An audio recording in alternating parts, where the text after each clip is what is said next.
Students, क्या हालचाल है आप लोगों के? कैसे चल रही है प्रिपरेशन? बच्चों, जब हम कभी किसी भी उद्देश्य के लिए ठान लेते हैं तो एक चीज तो हमें जरूर करनी चाहिए कि हमें अपना देना है 100%। कोई भी प्रयास हो, एक सीरियस प्रयास जरूर करना है हमें। हमें ऐसा नहीं करना है कि हमें ट्रायल करना है। तो जितने भी बच्चे दून इंडियन डिफेंस एकेडमी के माध्यम से हमारे साथ में जुड़ रहे हैं, मेरे साथ में जुड़ रहे हैं, वो एक चीज ध्यान रखें कि उन्हें एक बहुत ही सीरियस प्रयास करना है, यानी कि अपने एफर्ट्स का 100% देना है अपनी पढ़ाई के लिए। और जहां से भी मिले, जैसे भी मिले, आपको अपने उद्देश्य के लिए फोकस करना है। और वो सारी चीज़ें बड़े प्लान तरीके से आपको करनी है। जहाँ से भी आपको नॉलेज मिलता है, आपको नॉलेज लेना है। कंफर्टेबल जहाँ से आपको लगता है, वहाँ से आपको नॉलेज लेना है।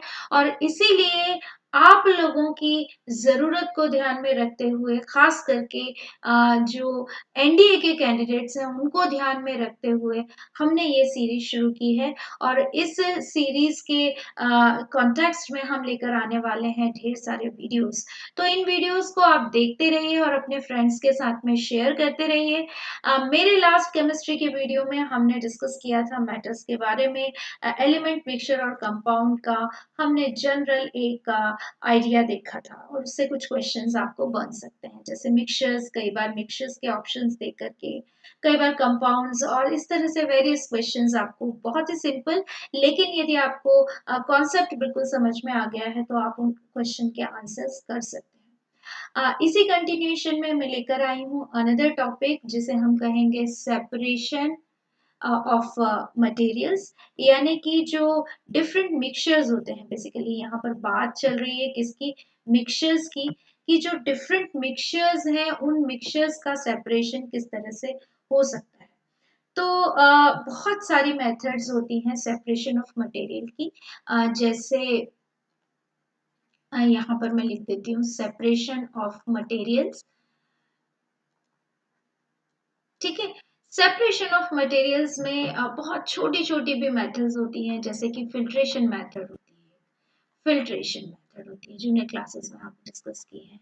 इसके अलावा इवापोरेशन मेथड होती है, ऊर्ध्वपातन जिसको हम हिंदी में कहते हैं।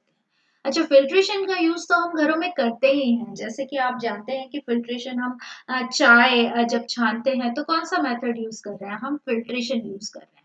यहाँ पर आपको जो ध्यान देने वाली बात है वो ये है कि ये मेथड डिपेंड करती है पार्टिकल साइज पर। जो भी फिल्टर है उनका अपना एक पार्टिकल साइज होता है, और उस पार्टिकल साइज के बेस पर, जो पोर साइज है उसके बेस पर हम मटेरियल को सेपरेट कर सकते हैं। जिनका पोर साइज उस फिल्ट्रेशन के बराबर है, वो उससे छोटा है, वो नीचे चले जाएंगे, बाकी उसके ऊपर रह जाएंगे। अच्छा, दूसरा मेथड होता है इवापोरेशन। इवापोरेशन मेथड में हम क्या कर सकते हैं? इवापोरेशन मेथड में हम ऐसे सब्सटेंसेस को अलग कर सकते हैं जिनमें से एक वॉलेटाइल हो और दूसरा क्या हो? Non volatile. एक वॉलेटाइल और दूसरा क्या हो? Non volatile. जैसे कि सॉल्ट प्लस वाटर का सॉल्यूशन। इसमें सॉल्ट का सॉल्यूशन क्या है? नॉन वॉलेटाइल है, और वाटर का सॉल्यूशन क्या है? वॉलेटाइल है। यदि हमें सॉल्ट ऑब्टेन करना है तो हम कौन सा मेथड का यूज करेंगे? इवापोरेशन का। अभी थोड़ी सी बात और करेंगे इवापोरेशन और बॉइलिंग के बारे में, जहां से बनते हैं क्वेश्चंस। अच्छा, अब आपको स्क्रीन पर एक डायग्राम दिखाई दे रहा है। ये डायग्राम है बेटा डिस्टिलेशन का। Distillation method. ठीक है, डिस्टिलेशन मेथड क्या होती है? इसमें दो स्टेप्स शामिल होती हैं। एक स्टेप होती है इवापोरेशन, और दूसरी स्टेप शामिल होती है कंडेंसेशन। ठीक है, इवापोरेशन और कंडेंसेशन। अब मुझे बताइए कि इवापोरेशन ऑफ कंडेंसेशन आप कहाँ पर डिस्कस कर चुके हैं? ये हम जूनियर क्लासेस में स्टडी कर चुके हैं वाटर साइकिल में, कि जो रेन क्लाउड का फॉर्मेशन होता है वो किसके थ्रू होता है? वो होता है इवापोरेशन के थ्रू। और वाटर वेपर इकट्ठे होते हैं 10 पार्टिकल के चारों तरफ, और क्या बनाते हैं? क्लाउड। और वो क्लाउड का जब कंडेंसेशन होता है तो उससे बनते हैं, उससे प्रेसिपिटेशन होता है। प्रेसिपिटेशन मतलब रेन। तो यहाँ पर जो डिस्टिलेशन मेथड है वो दो स्टेप में होती है। इस मेथड का उपयोग हम कर सकते हैं एक या एक से ज्यादा वॉलेटाइल सब्सटेंसेस को, more than one volatile substances, more than one volatile substances को सेपरेट करने में, या कोई भी ऐसा सब्सटेंस जो वॉलेटाइल और नॉन वॉलेटाइल है। ज्यादातर इसका मेथड का इस्तेमाल किया जाता है more than one volatile substances को अलग अलग करने के लिए। अच्छा, सिंपल डिस्टिलेशन को हम दो कैटेगरी में डिवाइड कर सकते हैं, मतलब डिस्टिलेशन को, एक है सिंपल डिस्टिलेशन और दूसरा होता है फ्रैक्शनल डिस्टिलेशन। तो बेटा ये जो बात मैं बता रही हूँ, फ्रैक्शनल डिस्टिलेशन और सिंपल डिस्टिलेशन, ये बहुत ही महत्वपूर्ण है क्योंकि क्वेश्चंस यहाँ से बन रहे हैं। ये जो डायग्राम आपको शो हो रहा है वो डायग्राम है सिंपल डिस्टिलेशन का। ये जो डायग्राम आपको देखने को मिल रहा है ये डायग्राम है सिंपल डिस्टिलेशन का। ठीक है। अच्छा, अब सिंपल डिस्टिलेशन मेथड क्या है? हमारे पास कई सारे लिक्विड हैं, उनका एक मिक्सचर है।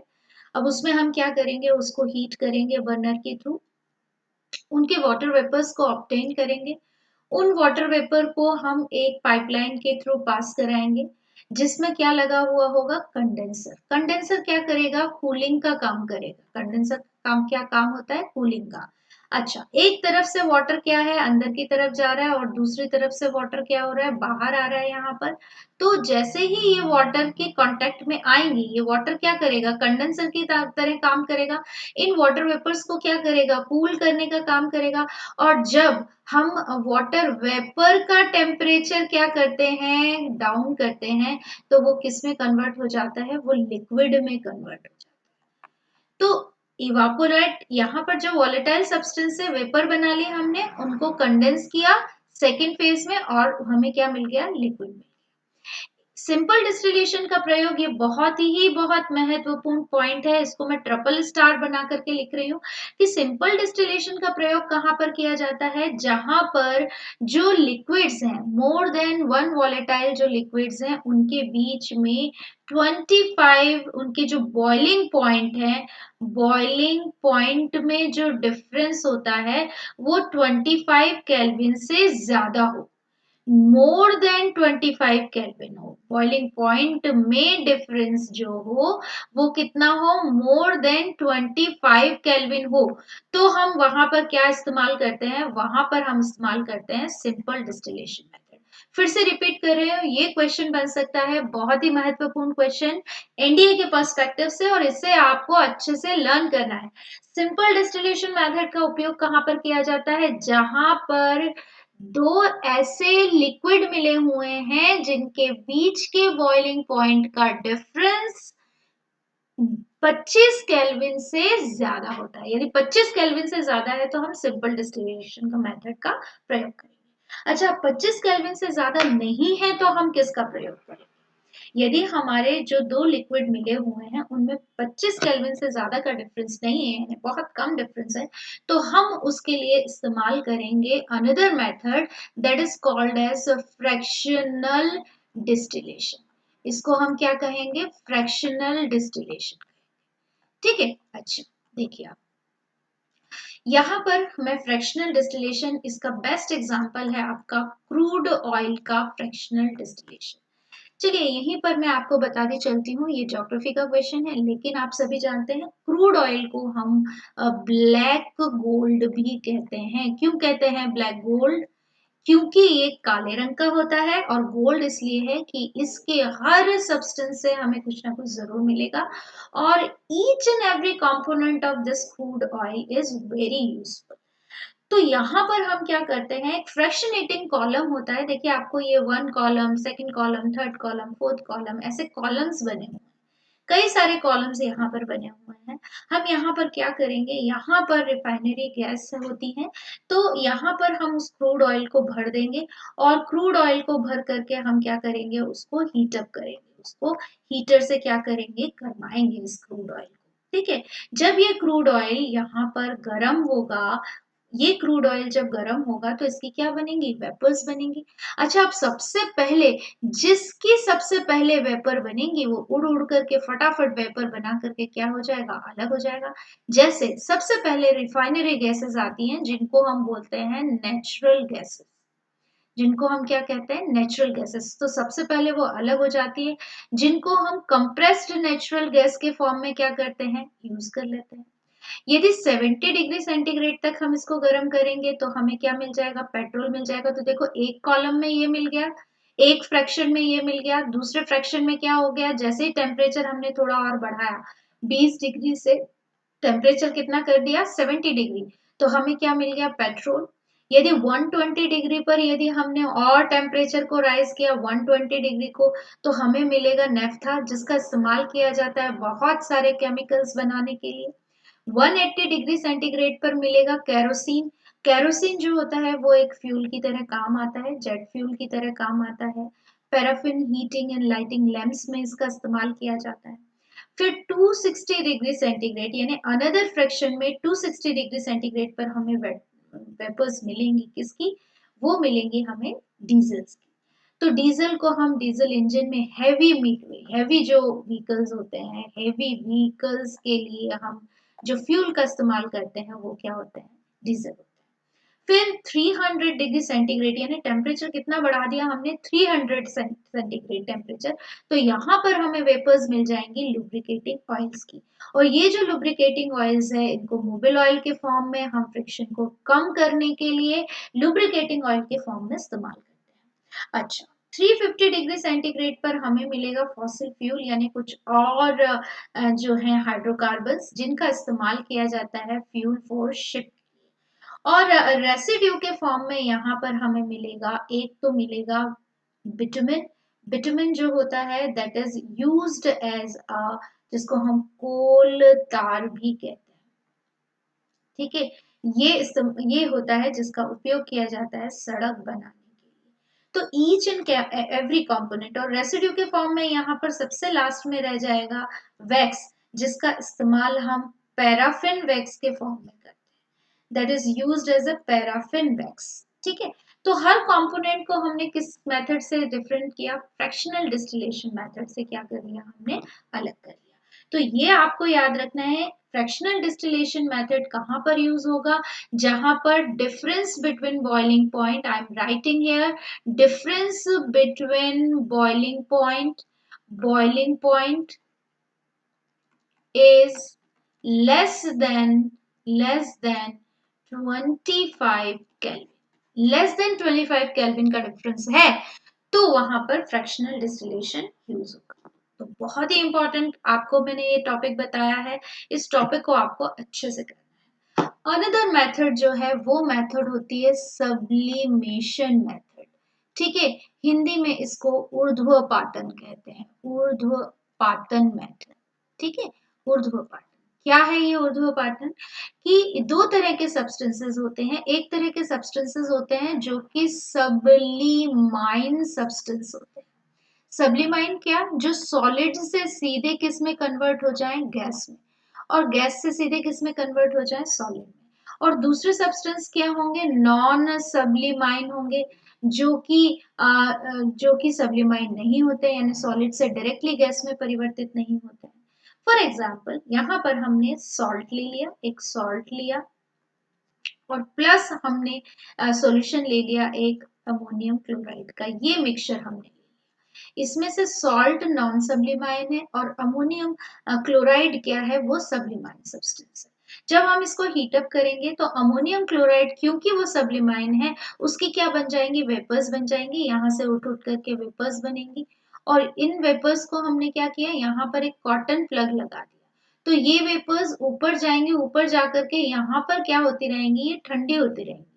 और जैसे ही ये गैस ठंडी होंगी तो ये गैस से किस में कन्वर्ट हो जाएंगी, सॉलिड से।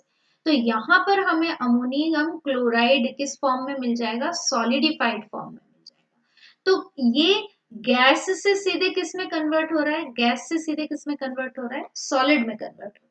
इस मेथड को हम सब्लिमेशन मेथड कहते हैं। कौन कौन से और पदार्थ हैं जो सब्लिमाइन हो सकते हैं, जैसे कि आयोडीन, जैसे कि मर्क्यूलस क्लोराइड, एंथ्रेसिन, एंथ्रेसिन ये भी सब्लिमाइन हो सकता है।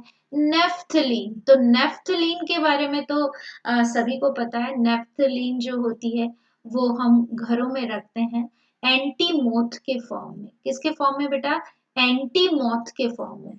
जो मोथ्स, छोटे छोटे जो इंसेक्ट डेवलप हो जाते हैं हमारे कपड़ों में, नेफ्थलीन की एक कैरेक्टरिस्टिक स्मेल होती है, ये एरोमेटिक कंपाउंड होता है, और इसकी जो स्मेल होती है उससे मॉथ क्या होते हैं, ये मॉथ रिपेलेंट की तरह काम करता है, तो हम कपड़ों में इसको रखते हैं। तो आयोडीन है, एंथ्रेसीन है, सैलिसिलिक एसिड है। सैलिसिलिक एसिड, मैंने कई सारे नाम आपको दे दिए हैं, जिसमें से आयोडीन बहुत फ्रिक्वेंटली पूछा जाता है, और अमोनियम क्लोराइड भी। इसके अलावा एक और बहुत ही इंपॉर्टेंट जो सब्सटेंस है वो है ड्राई आइस, जिसको हम बोलते हैं सॉलिड कार्बन डाइऑक्साइड।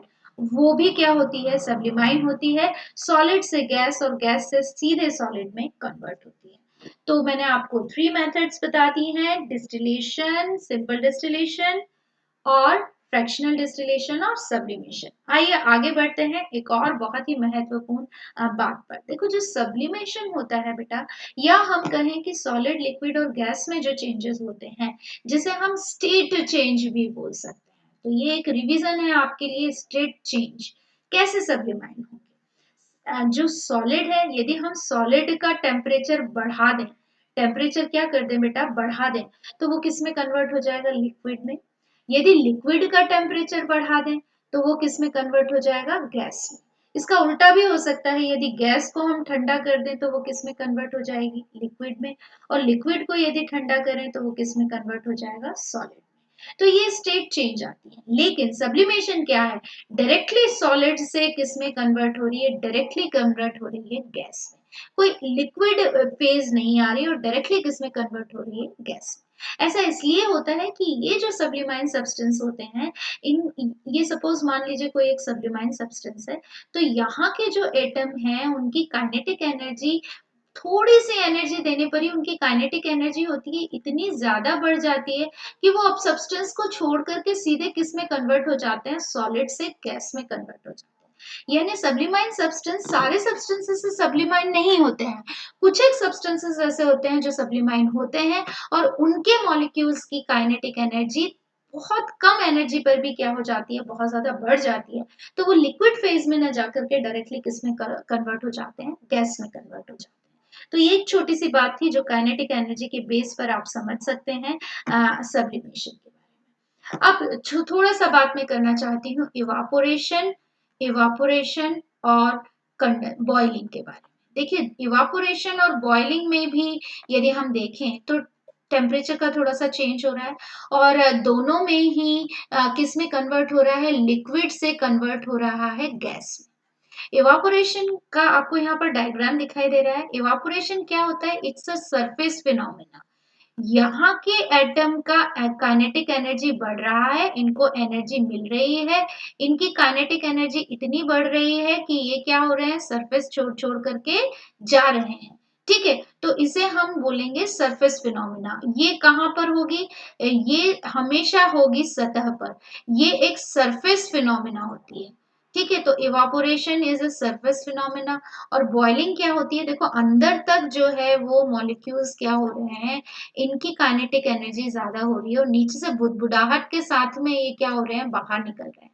तो ये होती है एक बल्क फिनोमेना। ठीक है,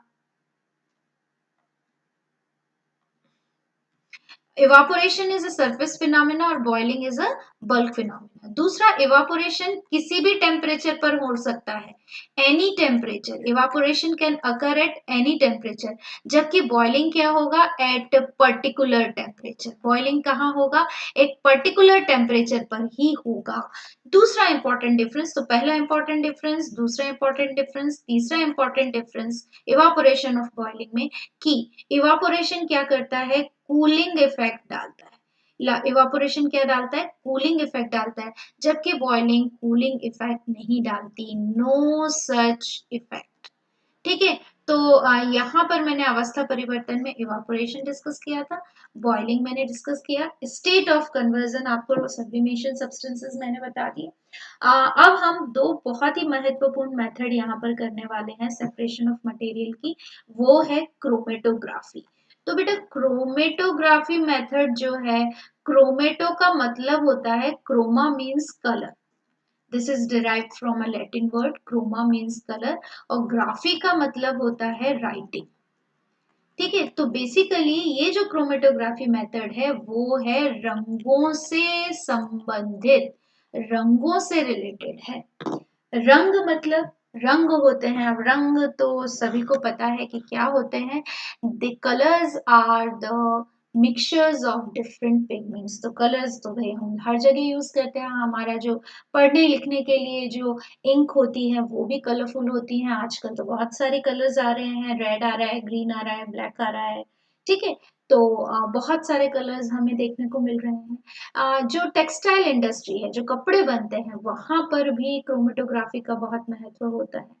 तो बेसिकली क्रोमेटोग्राफी मेथड का उपयोग किया जाता है रंगों से उनके पिगमेंट्स को अलग करने के लिए। अब क्रोमेटोग्राफी मेथड अलग अलग तरह की होती है, लेकिन सबसे जो कॉमन मेथड होती है क्रोमेटोग्राफी, वो होती है पेपर क्रोमेटोग्राफी।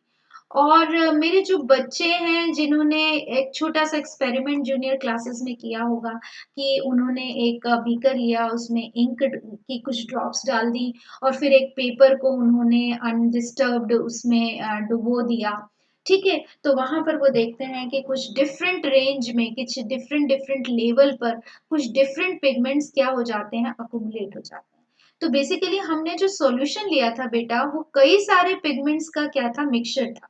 जैसे रेड का, पर्पल का, ब्लू का, इन तीनों का मिक्सचर था। अब इसको हमने क्या किया, एक सूटेबल सॉल्वेंट में हमने उसको घोल दिया और ये जो सॉल्वेंट है उसके अंदर हमने एक पेपर अनडिस्टर्ब्ड लगा दिया। अब ये पेपर जब लगाएंगे तो ये जो हमने पेपर लिया है ये हमारा सॉलिड फेज की तरह काम करेगा। सॉलिड फेज मतलब जहां पर मोबाइल फेज नहीं है, तो हम इसको बोलेंगे नॉन मोबाइल फेज की तरह काम करेगा। और बेटा जो सॉल्वेंट है वो क्या काम करेगा, वो मोबाइल फेज की तरह काम करेगा। जो पिगमेंट घुले हुए हैं वो किस में घुले हुए हैं, सॉल्वेंट में। यदि हमने वहां पर वाटर में इंक डाला है तो सॉल्वेंट हो गया वाटर, और इंक क्या हो गया बेटा, डाइज हो गया, डिफरेंट पिगमेंट्स हो गए। अब इनको हम सेपरेट कैसे कर सकते हैं, ये इस फिल्टर पेपर पर अलग अलग रेट से क्या होंगे, एड्सॉर्ब होंगे। जैसे कोई बहुत देरी से एब्जॉर्ब होगा, 2 सेंटीमीटर पर ऑप्टेन होगा। कोई जल्दी एब्जॉर्ब हो जाएगा तो वो 6 सेंटीमीटर पर होगा। कोई और ज्यादा जल्दी एब्जॉर्ब होगा, मतलब तो वो 8 सेंटीमीटर पर ऑप्टेन हो जाएगा। तो जिसका ये क्या शो कर रहा है बेटा, ये शो कर रहा है रेट ऑफ एब्जॉर्प्शन। क्या शो कर रहा है, rate of absorption of different pigment. यानी कि जो कलर है उसमें डिफरेंट पिगमेंट्स हैं और उन पिगमेंट का एब्जॉर्प्शन रेट क्या है, अलग अलग। ठीक है, और इसके लिए हमें क्या चाहिए होता है, एक सुटेबल सॉल्वेंट। तो बहुत ही बेसिक क्वेश्चन आपको मिलने वाले हैं इस टॉपिक में से, लेकिन एक बार आपको जरूर करना है कि आप उस जो टेक्स्ट है उस टेक्स्ट से क्या हो जाए, गो थ्रू हो जाए। चलिए, तो एक क्वेश्चन आपको स्क्रीन पर दिखाई दे रहा है, a mixture of methanol and acetone is separated by. तो देखिए मिथेनॉल जो होता है, हालांकि ये भी बहुत जल्दी वेपोराइज हो जाता है, और एसीटोन तो बहुत ही फास्ट हो जाता है। ये तो हाईली वॉलेटाइल होता है। जो एसीटोन होता है वो हाईली वॉलेटाइल सब्सटेंस होता है। ठीक है, तो इसको हम डिफरेंट कर सकते हैं कौन सी मेथड के थ्रू, फ्रैक्शनल डिस्टिलेशन से, स्टीम डिस्टिलेशन से, या वैक्यूम डिस्टिलेशन से।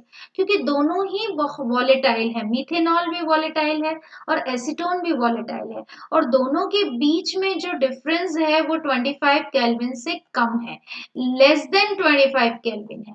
इसलिए इसका इस्तेमाल होगा यहाँ पर मेथड का फ्रैक्शनल डिस्टिलेशन। ठीक है, तो क्वेश्चन आपको मिल गया फ्रैक्शनल डिस्टिलेशन से। Another method, a mixture of red and blue ink can be separated by। जल्दी से बताइए, यस यस बिल्कुल, क्रोमेटोग्राफी मेथड से हम इसको क्या कर सकते हैं, सेपरेट कर सकते हैं, जैसे मैंने आपको अभी बताया। Now this is very tricky. A mixture that can be separated by sublimation method। sublimation method से कौन सा, तो आप जानते हैं MgCl2 और NaCl2 दोनों ही नॉन वॉलेटाइल हैं, दोनों ही सॉलिड होती हैं। HgCl2 क्या होता है, वॉलेटाइल होता है, और NaCl क्या होता है, नॉन वॉलेटाइल होता है। तो जैसे अभी हमने एग्जांपल लिया था अमोनियम क्लोराइड का, हमने यहाँ पर क्या ले लिया, मर्क्यूरस क्लोराइड ले लिया। AgCl और NaCl दोनों ही नॉन वॉलेटाइल है, BaCl2 और NaCl2 ये भी नॉन वॉलेटाइल है। तो इसका आंसर क्या आएगा, बी।